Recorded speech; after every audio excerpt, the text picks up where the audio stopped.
Bienvenue au labo des CIP. Salut Sam. Aujourd'hui, on s'attaque à un gros morceau quand même. L'obligation d'emploi des travailleurs handicapés, l'OETH. Ah oui, Surtout depuis que ça passe par la DSN. Franchement, des fois, on a l'impression qu'il faut une notice de montage suédoise. Mais sans les images, non? ou avec une notice mais écrite en tout petit. Mais bon, l'idée aujourd'hui, c'est justement de rendre ça plus clair. Voilà, Depuis 2020, c'est vrai, la déclaration mensuelle du statut de travailleur handicapé, hop, ça passe en DSN. Hmm. Et depuis 2021, pour la déclaration annuelle et la contribution, c'est l'URSSAF qui est aux commandes. c'est ça. Donc fini la bonne vieille DOTH papier qu'on remplissait avant 2020, sauf peut-être pour des régules très spécifiques. Mais bon, D'accord. Bon, mais notre mission, si on l'accepte... toujours. Ok. C'est de transformer ce maquis administratif en un chemin un peu plus praticable. Allez. Alors, première étape, la déclaration mensuelle en DSN. Qui doit vraiment s'y coller? Est-ce que c'est juste les grosses boîtes? Ah bah justement non. Pour la partie déclaration mensuelle des salariés reconnus BOETH, Oui. c'est vraiment toutes les entreprises. Même la TPE du coin avec 5 salariés. Ah ouais. Oui, oui. Chaque mois, il faut indiquer en DSN si on a ou non des BOETH. C'est le bloc S21.G0.40.072 pour les techniciens. C'est juste une info à faire remonter. Point. D'accord, donc ça c'est clair, déclaration mensuelle, c'est pour tout le monde. Mais alors, l'obligation des fameux 6% d'emploi et donc la contribution, si on n'y est pas, ça concerne qui? Là, oui, on parle des entreprises de 20 salariés et plus. Attention, le seuil de 20 salariés. Il y a une petite subtilité depuis 2020. Si une entreprise passe ce cap pour la première fois, Oui. elle a 5 ans avant d'être vraiment soumise à l'obligation des 6%, une sorte de délai de grâce. 5 ans? C'est pas mal. Avant, c'était moins, non? Oui, avant la réforme de 2020, c'était 3 ans. Là, ça laisse plus de temps pour s'organiser, mettre en place des choses. Ok, 5 ans. C'est une info importante pour l'accompagnement. Bon, et comment on sait si on atteint ces 6%? C'est l'URSSAF qui calcule tout. Alors, l'URSSAF fait une grosse partie du boulot, heureusement. Chaque année, avant le 15 mars, Oui. elle envoie à l'entreprise son effectif EETH de l'année N-1, le nombre de BEETH qu'elle devrait employer pour atteindre les 6%, et surtout le nombre de BEETH qu'elle a effectivement employé en interne. En interne, ça veut dire qu'on compte aussi les externes, genre intérimaires? Tout à fait. C'est une bonne remarque. Il faut aussi compter les BOETH externes, les intérimaires, mais aussi ceux mis à disposition par des groupements d'employeurs, par exemple. D'accord. Et ça, c'est l'entreprise utilisatrice qui doit les déclarer dans sa DSN annuelle. Comment elle sait? Grâce aux attestations que les agences d'intérim ou les groupements doivent lui fournir avant le 31 janvier. Faut être vigilant là-dessus. Ok. Et petit bonus sympa, un BOETH qui a 50 ans ou plus, Oui. il compte pour 1,5. Ah, pas mal ça. Ça aide à atteindre le quota. Exactement. Ça peut faire une petite différence. Donc, on additionne les internes, les externes, on applique le bonus 50+, et on compare aussi pour cent théorique. Si le compte n'y est pas, Bah là, oui, il faut passer à la caisse, comme on dit. L'entreprise doit verser une contribution. et ça se passe comment? C'est déclaré et payé via la DSN d'avril, exigible en mai. Le montant, il dépend du nombre de BOTH manquants et de la taille de l'entreprise. D'accord. Et attention, il y a même une surcontribution possible. Ah bon? Oui, pour les entreprises qui, pendant plus de 3 ans, n'ont rien fait. Ni emploi direct, ni sous-traitance significative avec le secteur adapté, ni accord agréé. Là, ça peut coûter plus cher. C'est une incitation, quoi. Le bâton en quelque sorte. Oui. Mais il y a des carottes, Des moyens de réduire cette contribution. des déductions. Oui, absolument. Et c'est là que notre rôle de conseil est important. Il y a principalement 3 types de déductions. Je t'écoute. Premièrement, les achats auprès du secteur adapté ou protégé, donc les entreprises adaptées, EA, les ESAT ou même les travailleurs indépendants handicapés, TIH. Mhm. On calcule 30% du coût de la main-d'œuvre hors taxe de ces contrats et ça vient en déduction. Mais attention, c'est plafonné. Plafonné comment?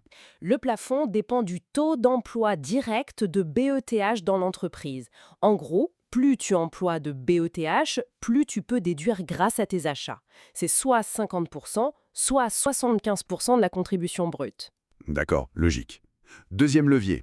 Les dépenses directes que l'entreprise engage pour l'emploi des personnes handicapées. Aménager un poste, rendre les locaux accessibles, financer une formation pour le maintien dans l'emploi, faire de la sensibilisation. Ok.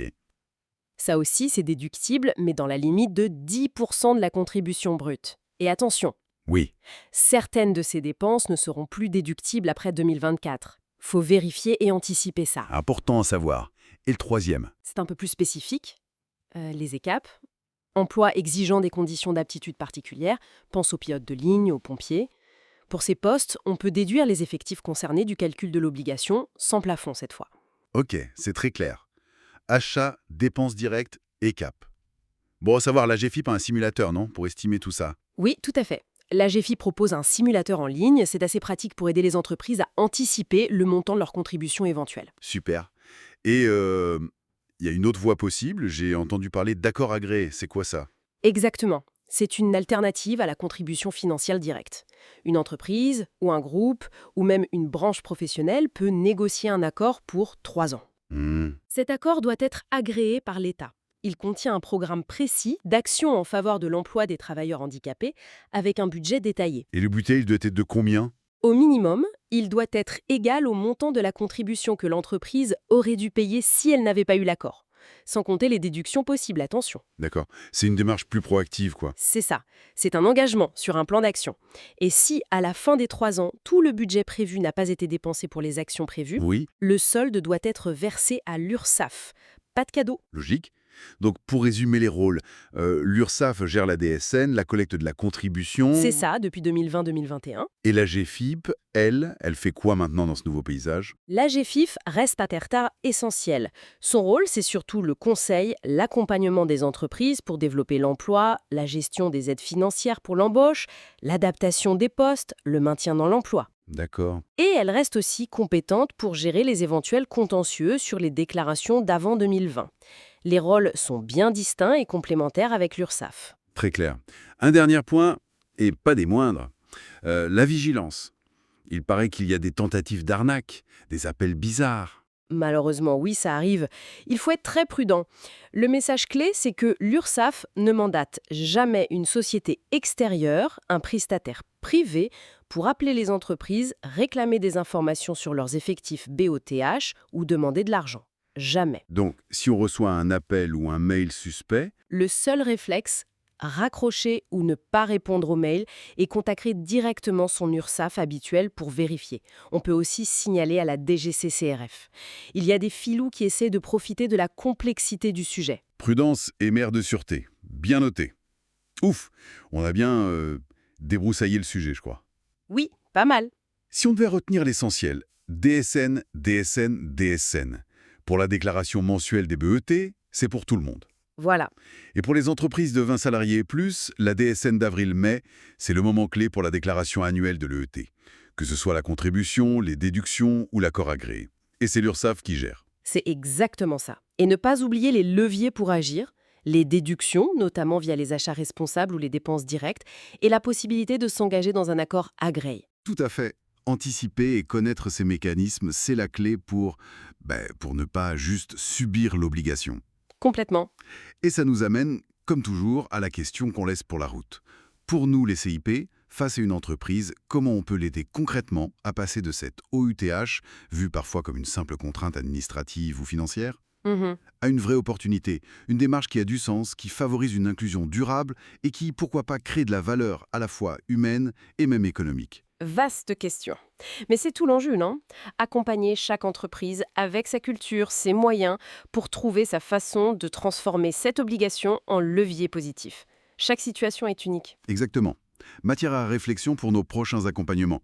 Merci beaucoup pour cet éclairage très complet. Avec plaisir. Et merci à tous de nous avoir écoutés. À bientôt dans le labo des CIP. À bientôt!